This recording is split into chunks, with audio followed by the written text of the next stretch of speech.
तो कोई भी चीज या कोई भी सरकार संशोधन उसमें तो हो ही सकते हैं। हमारा यही गुजारिश रहेगा कि जो नीति आयोग के अपने मानक हैं उस मानक को फिर से एक बार देखने की आवश्यकता है। और बिहार जैसा पिछड़ा राज्य विकासशील राज्य विकसित राज्य बनने की दिशा में अग्रसर है, इसके लिए विशेष राज्य के दर्जे की आवश्यकता है। क्या बिहार को मिलने वाला है विशेष राज्य का दर्जा? क्या नीतीश कुमार की मोदी से हो गई है डील?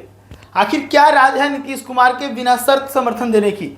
जो नीतीश कुमार हमेशा अपने शर्तों पर सरकार चलाते हैं, वो बिना शर्त आखिर क्यों देने लगे नरेंद्र मोदी को समर्थन? इन सभी सवालों पे आज पर्दा उठेगा। नमस्कार, मैं प्रशांत और आप देख रहे हैं द एच न्यूज।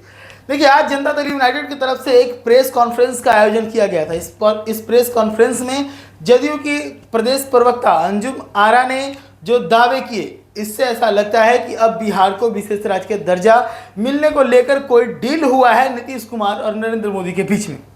ये डील में कितनी गहराई है, ये डील कितना पुख्ता है, इस बात की विशेष जानकारी तो बाहर नहीं निकली। लेकिन जिस प्रकार से अंजुम आरा ने जिस कॉन्फिडेंस के साथ आज कहा कि जिस प्रकार से पहले कमेटी बनाई गई थी और उस कमेटी ने ये रिपोर्ट दिया था कि बिहार को विशेष पैकेज मिल सकता है, विशेष राज्य का दर्जा नहीं मिल सकता, उसके ऊपर अंजुम आरा ने बातचीत करते हुए कहा कि मैं एक बार फिर से स्टैंडिंग कमेटी से रिक्वेस्ट करती हूँ कि जो बिहार के विशेष राज्य के दर्जा को लेकर जो स्टडी किया गया था उसे फिर से एक बार किया जाए और जो नियम है, जो कानून है, उसके अंतर्गत रहते हुए बिहार को विशेष राज्य का दर्जा दिया जाए, क्योंकि बिहार एक बहुत ही पिछड़ा राज्य है। जरा सुनिए अंजुम आरा को क्या कुछ कह रहे हैं इस पूरे मामले को लेकर। अंजुम आरा, देखिए, आपने जो विशेष राज्य के दर्जा को बात करी, उस चीज से अवेयर हम लोग भी हैं।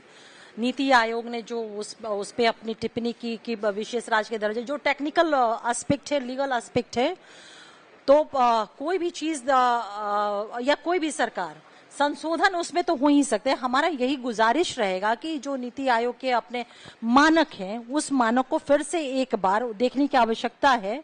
और बिहार जैसा पिछड़ा राज्य विकासशील राज्य विकसित राज्य बनने की दिशा में अग्रसर है, इसके लिए विशेष राज्य के दर्जे की आवश्यकता है। और इसीलिए हम लोग बार बार कह रहे हैं कि हम लोग को पूरा अपेक्षा तो ही नहीं बल्कि पूर्ण विश्वास है आदरणीय मोदी सरकार से, जो अभी नया सरकार का गठन हुआ है, कि इन सारी चीजों को जो भी मानक है नीति आयोग के, इन सारे मानकों को फिर से एक बार अवलोकन कर करके एक मार्ग प्रशस्त किया जाएगा ताकि बिहार को विशेष राज्य का दर्जा मिल सके। और जब बिहार को स्पेशल स्टेटस की कैटेगरी मिल जाएगी तो फिर ये सारे सवाल जो आपके हैं वो खुद ब खुद उसमें डिसाइड हो जाएंगे। जी, देखिए ना भाई, राजद जो आप लोग कहते हैं ना, हमको ये नहीं समझ में आता कि देश में लोकतांत्रिक व्यवस्था और संसदीय व्यवस्था में अगर सत्ता पक्ष को जनादेश मिलता है, कर्तव्यों और अधिकार निहित है, तो संविधान में विपक्ष को भी कहते हैं ना कि बहुत मजबूत विपक्ष है। अरे भाई, मजबूत विपक्ष है तो जो इशू है, इशू पे चर्चा करें ना आप। कॉन्स्टिट्यूशनल ड्यूटी आपकी क्या है? कॉन्स्टिट्यूशनल ड्यूटी ये नहीं है कि कौन किसके शपथ समारोह में गया और कौन किसके शपथ समारोह में नहीं गया। लगातार आप देखिए, जहां एक तरफ सत्तारूढ़ दल, चाहे वो देश के हमारे माननीय प्रधानमंत्री हो या ऑनरेबल जितने भी मिनिस्टर हो, कल से उन्होंने कार्यभार संभाल करके जो कॉन्स्टिट्यूशनल उनके ड्यूटीज है उस दिशा में वो काम करने लगे हैं। विपक्ष क्या कर रहा है? संविधान ने विपक्ष को भी अपने ड्यूटी को प्रिस्क्राइब किए हैं, लेकिन ये बैठ कर करके वो तरह तरह के नैरेटिव सेट करने का, फॉल्स नैरेटिव सेट करने का, प्रोपेगेंडा सेट करने का ये प्रयास कर रहे हैं। आदरणीय चंद्रबाबू नायडू जी से मैं आपको क्लियर कर दूं, आदरणीय चंद्रबाबू नायडू जी से हमारे माननीय नेता श्री नीतीश कुमार जी के बहुत बहुत बहुत ही गुड रिलेशन है।